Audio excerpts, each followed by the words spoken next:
our things are more of a partnership. If you make things transactional, they'll be transactional. But if you make things, where you can connect, you can really build relationships and really do some cool things together.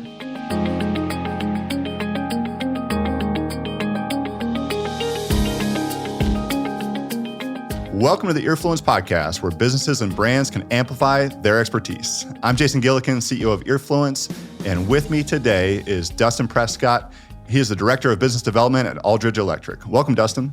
Thanks for having me, Jason. I am so excited for this podcast episode. One, because I've known Dustin for like 14 years, and it's the first time we've had an opportunity to be on a podcast together. And then second, we're going to do like a book club type thing where we're talking about the book Unreasonable Hospitality by Guidara. Yeah, it's exciting. I really love the book. So when you brought this up, it was really wanted to jump on it and talk through it. So I know. So just to summarize the book a little bit, Guidara wrote this book. He was the general manager at a place called 11 Madison Park, which is a restaurant in New York City. The book starts out where he gets invited to the top 50 restaurants of the world, and he gets 50, and he's actually bummed about this. He's not thrilled that he was in the top 50 restaurants in the world. No, he's pissed off that he got number 50, and he was determined to get to number 1, and so it goes through his journey on how to get there and how 11 Madison Park was able to get like a Michelin star. I don't want to ruin the book, but anyway, so they went up the ranks in the top 50 restaurants in the world. When he got number 50, he wrote on a napkin in his drunken stupor, I believe, Unreasonable Hospitality. And that's what the book is about, making it unreasonably hospitable for the restaurant's patrons. Yeah, giving customers more than they expect in every way possible. Yeah. I have some stories that I remember from the book. What were some of those stories of Unreasonable Hospitality that resonate with you? Yeah, it was really neat how they're constantly looking at what customers are wanting to get from the experience that they're providing, and really looking at ways to go above and beyond and take risks and really push themselves outside of their comfort zone. One of them that he brought up, which was really great, was providing the hot dog for the customers. He really understood what their goals were and what the customers were really looking. They were on a tour of New York City to find all these different dining experiences. And as they were talking, you ever heard them say, well, we did everything, but we didn't get that New York street hot dog. Mm-hmm. And so it was really neat how he ran out, bought a hot dog, brought it back into the kitchen, convinced the chefs to plate that and delivered it. And I thought there's a number of cool things from that. One, taking a risk of bringing a New York hot dog inside of a fine dining restaurant, which was wild. The chef was not happy. Exactly. And then, also like, what is everyone else going to think of him bringing a hot dog and serving that in this meal? And then also the fact that he's not going to make he wasn't doing it to make money off of selling a hot dog, and how much markup could he get on that hot dog. He wanted to just make it part of the experience, and that's the really cool differentiator for that story. Yeah, and they had a term for those experiences. They just called them legends. Yeah. And so the staff in their, what is it called? The staff meal? The family meal. Yeah. The family meal, they would always talk about the legendary experiences that they had from the previous week and what they were able to do. And one that stands out to me was when the server was like, anything else we can get you? And one of the patrons was like, yeah, I could use $1 million. I'm trying to finalize my round for my company. And so I could use $1 million. You got that? And they're like, ha, ha, ha. And then all of a sudden they go to a convenience store and get 10, 100 grand candy bars and put it under his seat. Put it in a paper bag. Yeah. Got it. Yeah. What does that cost them? $10, $20, something like that. Right. And then all of a sudden it's this experience that he is going to go talk about for the rest of his life about being at 11 Madison Park. Right. It was really, really cool. And, I really kind of gravitated towards this book. Some of my first jobs were in the hospitality industry.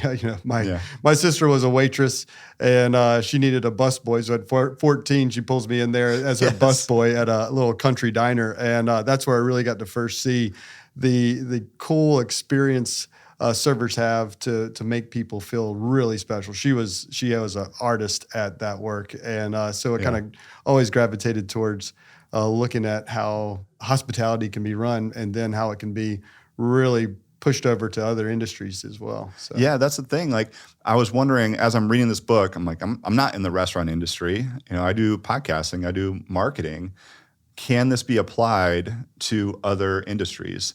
And Will in the book was like, this can be applied to every industry, but how? So tell the listeners, tell the viewers what you do, what your role is, or like what Eldridge Electric does, and then what your role is specifically, and then we'll get into some of the things that you've done, to put Unreasonable Hospitality into your business. Yeah. So Aldridge Electric is a national civil and electrical contractor. We're building the nation's infrastructure all throughout the nation. And it's pretty funny, you'd think of a contractor. We're building things. So my side, I'm on the power industry. So we're building substations, transmission lines, all of the nation's power grid in all different areas. And so thinking of hospitality is the last thing you think of in the construction industry. Yeah. I mean, okay, my vision of what your company does is it's very mechanical. Like, we are going to do this. Like, I don't know who you're trying to wow, for this. Like, you just want to be able to give them the electricity that they need. Am I right? Am I like totally wrong about that? Yeah, we are boots on the ground. Uh-huh. I mean, literally boots on the ground. We have 1,600 employees. We have trade workers all throughout the area. We're doing large civil foundations, heavy machinery everywhere. We're in the dirt. We are putting things in so many different areas. So you really wonder, how can we get a hospitality mindset from this? And there's just so many things that just jump out at what we do and how we treat our customers, and how we're all in eventually the service industry. We're serving customers or helping our customers serve their customers. Mm-hmm. So even from where we're just a trade partner on the lower level of the contract, but we're actually helping deliver a large substation project for some of the nation's largest solar farms that we're interconnecting. And that helps a customer deliver power to a city or some of these large industrial customers. And so we're finding ways of how we can help our customers serve their customers in the best way possible. Okay. And be a trade partner for them. So. Oh, that's awesome. So what do you do specifically in your role? In my role, I'm working with customers throughout the nation and finding the projects they're looking to build, and how can Aldridge come in to provide value to help them build that and meet their goals, either through schedule or through just helping them plan for the execution, the construction of those projects, because they're typically really complex projects that require a lot of planning, require a lot of trust, and of who they pick to be able to build these large infrastructure projects. Yeah. So you mentioned that in your role, you've been able to take Unreasonable Hospitality and do some things to wow your clients. Yeah. To wow, your clients' also. Like, what have you done? I'm so curious. Well, it's pretty cool. Aldridge has a great foundation that really aligned well with the book and things that I've pulled out. Number one, Will talks about setting goals, like setting the vision of what the organization is. And I mean, Aldridge's goal is, building America's infrastructure to help people's lives, and that's a really cool part of that. But how do you put these goals into place? A typical company's goal is to make money. Well, if you faced every decision, every act in place of making money, selling that hot dog at 11 Madison Park was probably not the right thing to do. Yeah. So it's really changing the mindset of just looking at the overall goal and bringing that into people to make the right decisions in how they do things. The second thing is the culture side. And, he really hit on culture really hard. And he said a cult is short for culture in the book. And you think about it, what he's saying is usually if your company has such a strong culture that people will be like, oh, man, they're like a cult over there, and it's a negative connotation because people are jealous of how strong your culture is. And that just makes me think about some of the projects we're doing. We're on a massive hyperscale data center of one that's probably housing a lot of our videos and things that we post online. But our culture is just so strong of innovation and thinking things that really aligns with what Will brought out.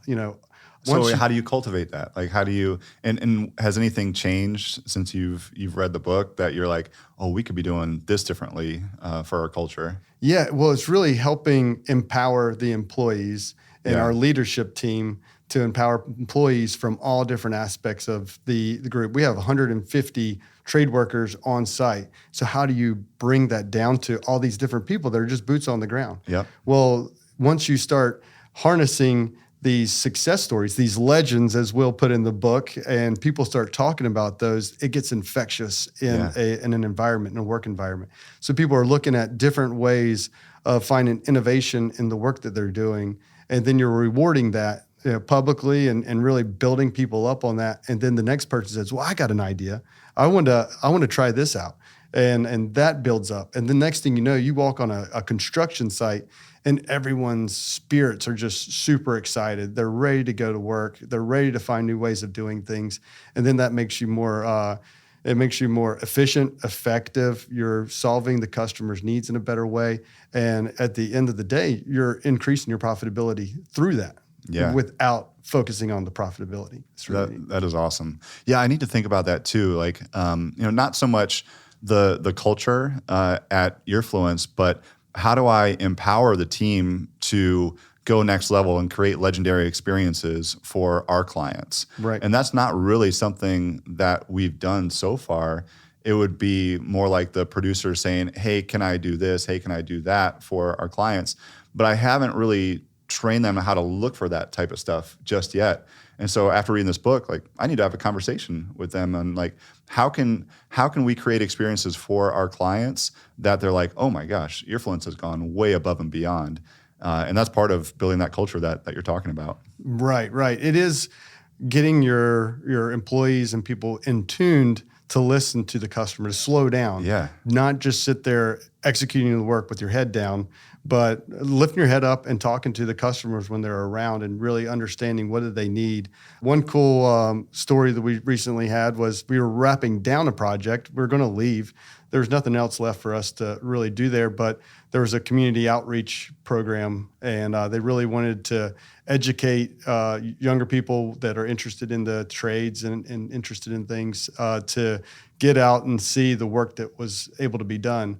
Well, I mean, we have a lot of cool equipment. We got a lot of cool work that we're finishing up, and it wasn't really going to benefit us. These weren't people that were going to be working for us in the future, but we knew it was important to our customer, and we thought it was a really great opportunity to show off and give these kids a great experience. So we actually hosted the whole event and brought in a number of high school kids, a number of kids in the area from trade schools and stuff to come out, get into our cabs of our equipment, see the technology that was out there. And it just really helped the customer have a better connection with the community. And then it just helped them from that side. We weren't going to make any money off of that, but it was a really cool experience of going above and beyond for a customer. So. That's so cool. So what was the feedback of that? Oh, it was great. I mean, the customer, the kids, it really actually helped our employees too, because they just love to show off what they're doing. And so it was really a good morale booster for our teams. Yeah. They're really proud of what they do. And then it also, we hope that it helped the customer really build a better connection to the community and show somebody, what the opportunities in construction could be. That's awesome. Yeah. So they've gone from just going to work that particular day and doing their thing that they do every single day to being able to truly look forward to something a little bit different and impacting people's lives. Right. That's so great. And like in any job, whether it's in marketing, whether it's in electricity, whether it's in hospitality, whether it's in wherever, there's always a danger of like you have to do so much and it's just you're focused on getting your job done and not going that extra 5% or whatever it is to really think about like how can I grow and how can I give back? How can I do all these different things? How can I make a difference in people's lives?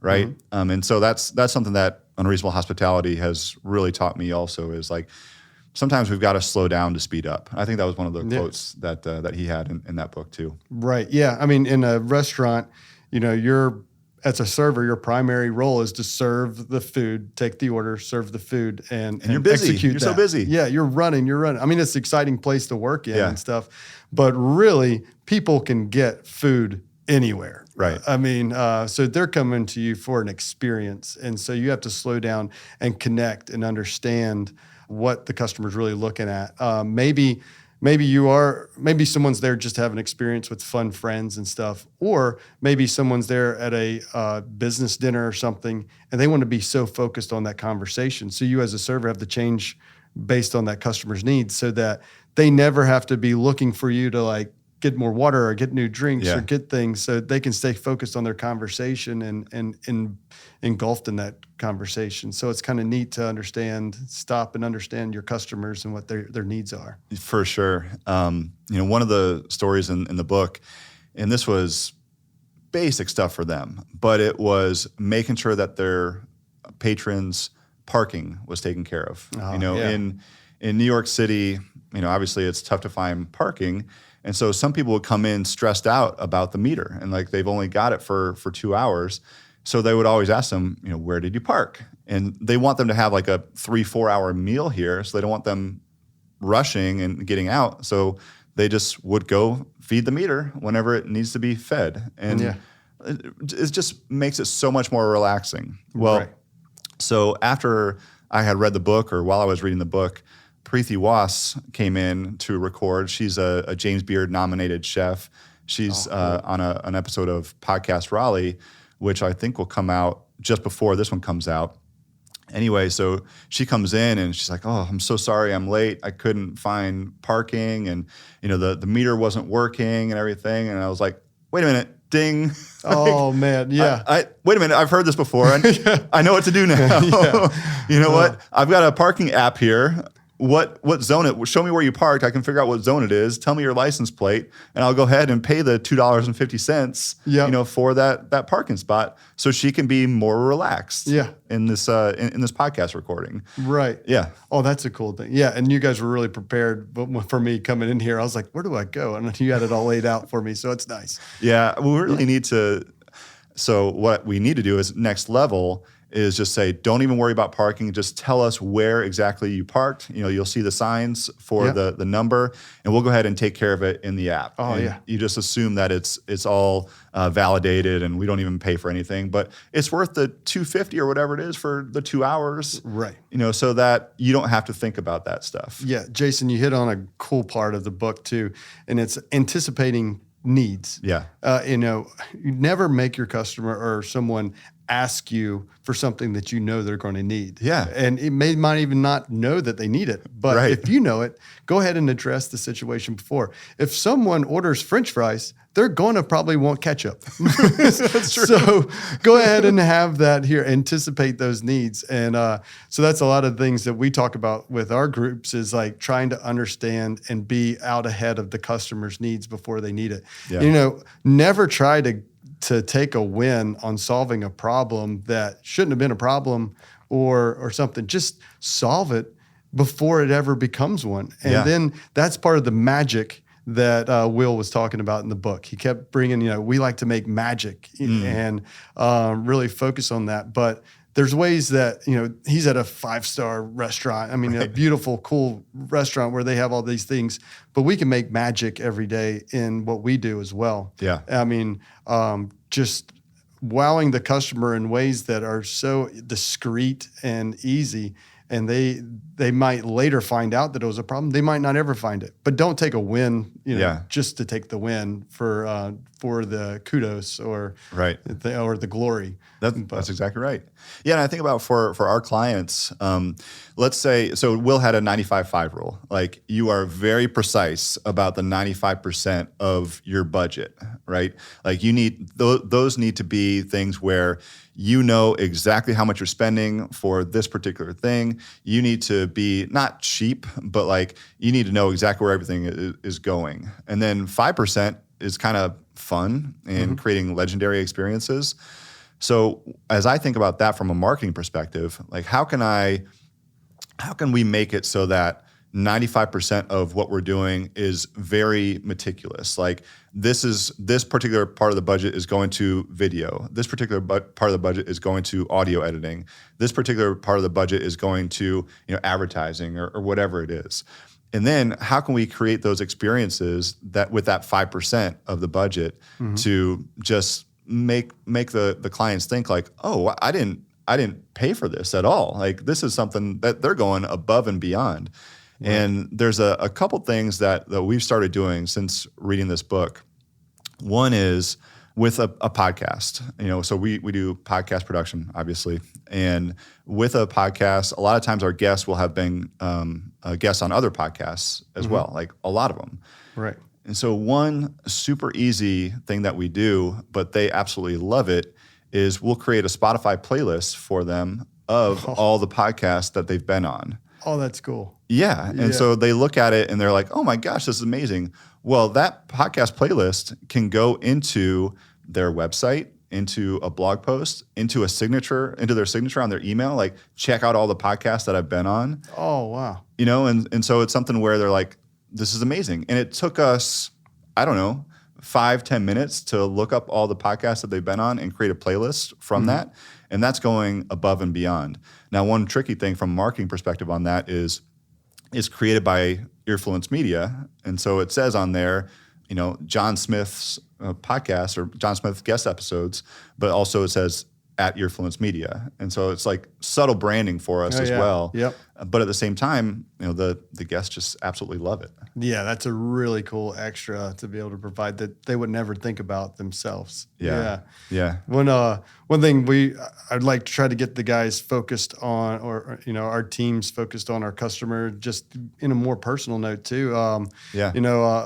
We work with these people for 2 years over the life of these projects a lot of times, and you really get to know them. One guy was really nervous about his first child being born and things. So I heard that, and it was after reading the book too. And I was like, man, I really wanted to do something special for him and really build the team's cohesiveness. So we have a bunch of Aldridge baby gear that we can put together. So I got a bunch of that. Got one of my favorite kids' books, Dragons Love Tacos. Yes, so, yes. But then I went and got the whole project team to give their best advice for a new dad. And they all sent me great messages, of taking care of the mother, make sure, just cool little things that they could focus on that he could read. And we put that all together and sent it out to him. And it happened to arrive the day before they were going to the hospital. So nice. It was really neat to just try to find things that are outside of the box that we can do to connect more. And because our things are more of a partnership, if you make things transactional, they'll be transactional. But if you make things, where you can connect, you can really build relationships and really do some cool things together. That's a great line. Say that again. If you make things transactional, they'll be transactional. Yeah, exactly. Oh my gosh. So that sounds like a pull quote right there. That sounds like a video clip right there. So that was a team member or a client of yours? That was a client. Yeah, the project manager for a new big project we're working through. We did something similar. We didn't go to that level that you did all this stuff. So one of our clients, Kara, the Parenting Translator podcast, she just had her 4th baby. Oh, wow. Right? And I was thinking about it. So I've got 3, you've got 2. So we know with 2nd, 3rd babies, like a lot of times you don't need a lot because you have a lot of stuff. And so I was like, what does she need? Like for a 4th baby? I don't really know. And I brought up with my team. I was like, I would love to do something. Again, the book Unreasonable Hospitality. It's like, how can we do something here? And they're like, well, everybody needs baby clothes and all that stuff. I'm like, yeah, I guess. But I was like, simple, DoorDash. That's genius. Yeah, DoorDash gift card. Because if her parents, let's say, are watching the kids while they're at the hospital and they need to figure out food for their other 3 kids, DoorDash is there. That's great. I think DoorDash will do like diaper deliveries and everything else. It's not just food. Right. So it's pretty much shopping for you, whatever you need. Yeah. So it's pretty much whatever she wants. But anyway, so going above and beyond for your clients and for your team members too. Right. And you bring up team members too. And the thing that I liked about Will's thoughts on teams is number one, getting passionate people. And actually what our strategy is recruiting and developing passionate and creative people. Yeah. And that's something that I really focused on with that is trying to understand how to build people up and find what they're passionate about. And one that really, when we were thinking about this, and you sent me some things to think about, one of the guys I work with quite a bit is Bryce. Bryce was on a field guy for our drilling team. We drill giant holes and fill them with concrete, so all throughout the country to build transmission lines. Yeah. Bryce is on the field and a job ramped down, and he just needed a little bit of time to cover before the next job ramped back up. And so he was helping out in marketing. Well, we find out that Bryce is a DJ on the weekends and was really passionate about videography and was doing that as like a passion project for him. We were like, well, Bryce, we could use some videography. Now Bryce is the head of all of our videography for the company. Whoa. And goes throughout the nation filming some of the coolest projects. He's got drones. He's got 3D cameras. He shows me all the time all these different things that he's doing. We were just in Washington, D.C. filming gas-insulated substation in the heart of downtown D.C. No way. Bryce has got all this cool cinematography that he's linking up, going through all the equipment to show all these things. But that just shows you don't stereotype your people into certain areas that they can only be in. You know, get to know their strengths, get to know their passions, and think outside the box as well. Gosh, that is awesome. Yeah, I completely agree with your team members. If they're like you can teach things within the company, like the SOPs. You can teach like what to do for video, for audio. You can teach these different things. You can't always teach passion. And so if you can find those team members that are passionate about what they're doing, that's awesome. Like we recently hired an intern who is super passionate about social media, and he's doing a great job with it.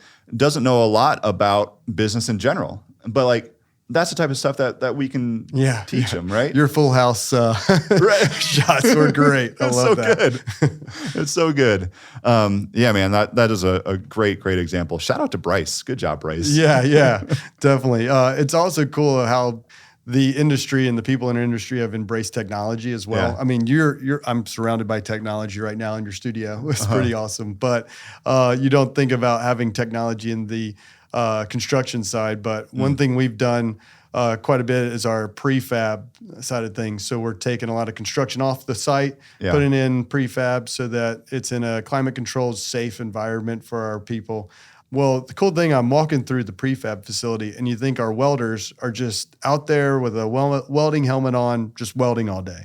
No, these guys have embraced technology, and now they really like to understand more of what they're doing and how it integrates into the overall project.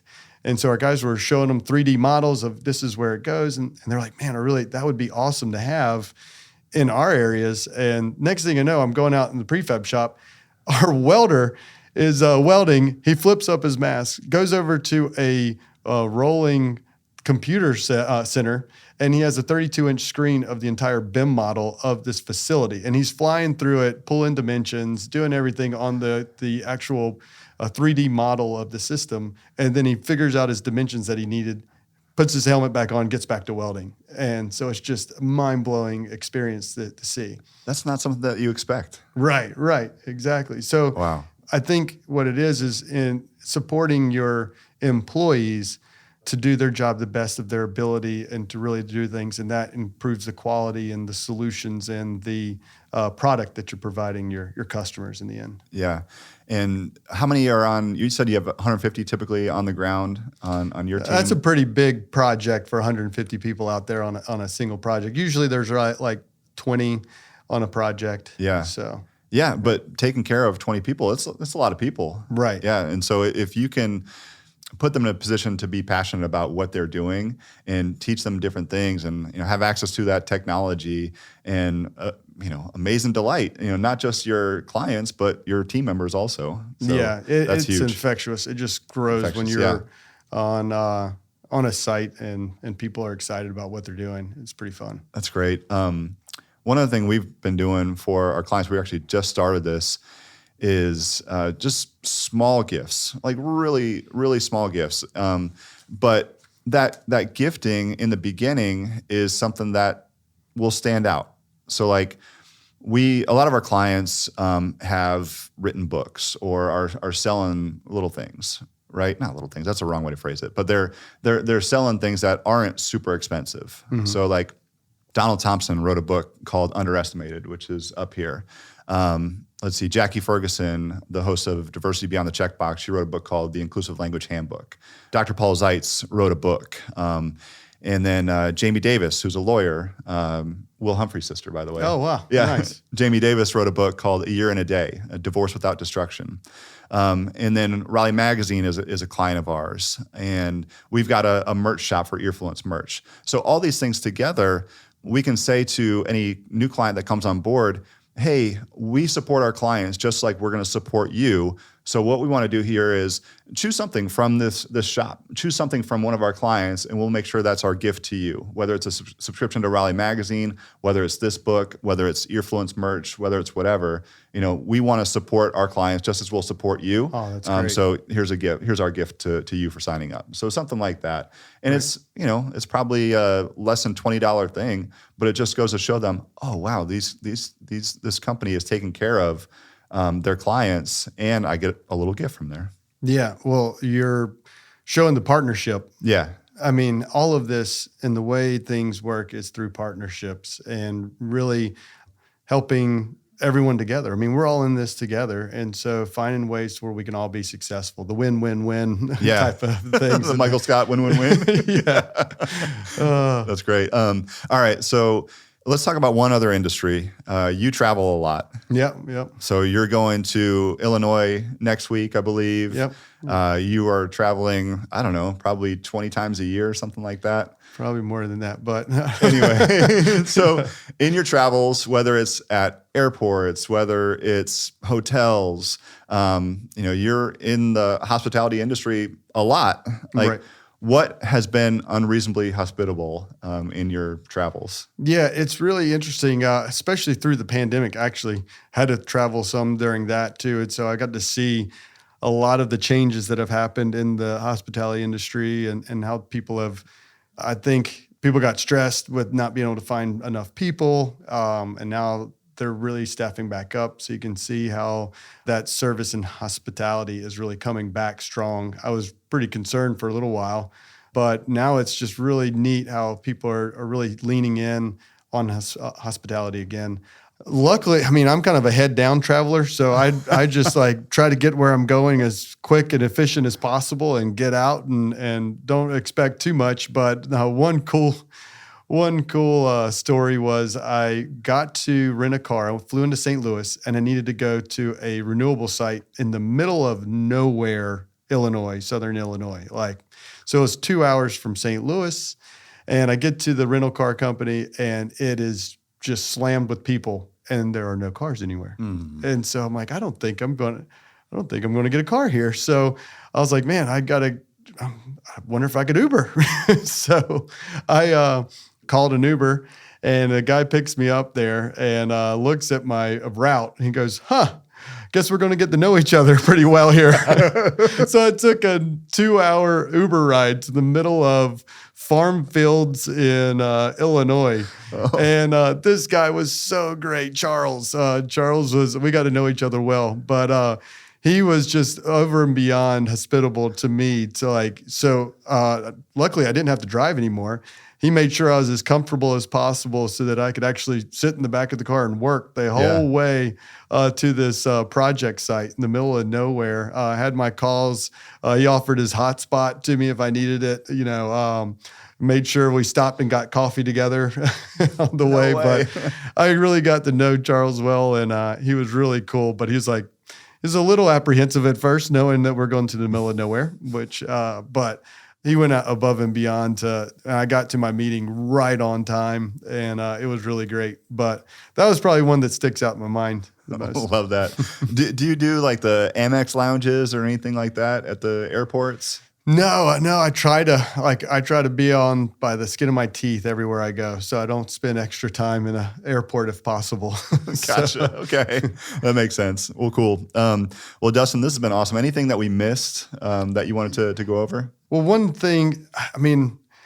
I think one thing that Will brought out really well is the teams and how important hiring is for your company and the culture that you're looking for. Finding those people that are going to buy in to your vision and making sure, because as he says in there, the wrong hire, every hire sends a message, and the wrong hire can really destroy something that's taken a lot of time to build up, because all of this builds on top of each other. This passion, this excitement, this vision builds with the people that are bought into it. And if you have one person, it can derail everything. So it's making sure that you address that with those people and really get them bought in, or maybe it's not the right culture for them.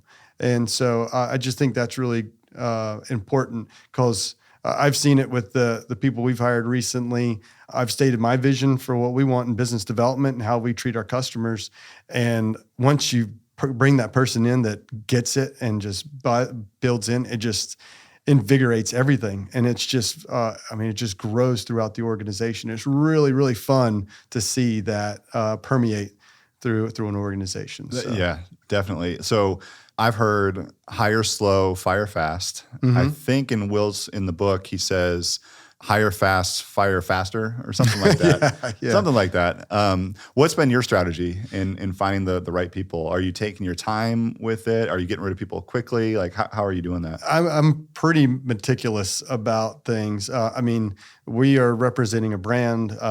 Aldridge has been around for 70 years. We're in it for the longevity of things. And so my thing, a lot of times people just want people with connections, or, there are a lot of opinions on the people that are out there. But for me, it's really about you can't, as you had said it earlier, you can't recreate passion. You can't train passion. Yeah. You can't train that creativity. And so it's really all about spending some good time with the person and really digging down deep into who that person is specifically. So I'm more meticulous. I'll take a long time to make a hire typically, because I don't want to make the wrong hires. Right. Yeah. So one other thing was being relentless. Yeah. And that's that really came through in the book. Oh my gosh, this guy is a nut. Right. And making it sustainable too. So how do you do that? So his goal could have been, I want to be the number one. It kind of was. I want to be the number one restaurant in the world. That was his goal. That was his goal. But you also have to set the goals to make sustainable activities so that it can continue. You don't want to be like, we reached our goal. Now it's all going to fizzle, and things will just kind of slough off, and we won't be there again. So I think having that longevity and creating that strong culture, that's what we've always done. And I think one that we've talked about before, Atomic Habits, brought that up, which was, how do you make a habit habitual, and everything you do is you tie it to your identity. This is who we are. This is how we do things. We call it the Aldridge way for us. Yeah. And so once it becomes part of your identity, that's just what you do. If we're going to be passionate, creative people, that's just what we do at 11 Madison Park. Like for someone who exercises, I exercise. I'm going to do that every day because that's who I am. That's how you create easy things that you don't have to teach, and you don't have to make people make decisions from that. So I think that's a really cool part of the book as well, that he makes it more ingrained into people to automatically do these things rather than making themselves think of it and do it later. So yeah, and that's taking that extra time too, in making sure that you have those SOPs in place.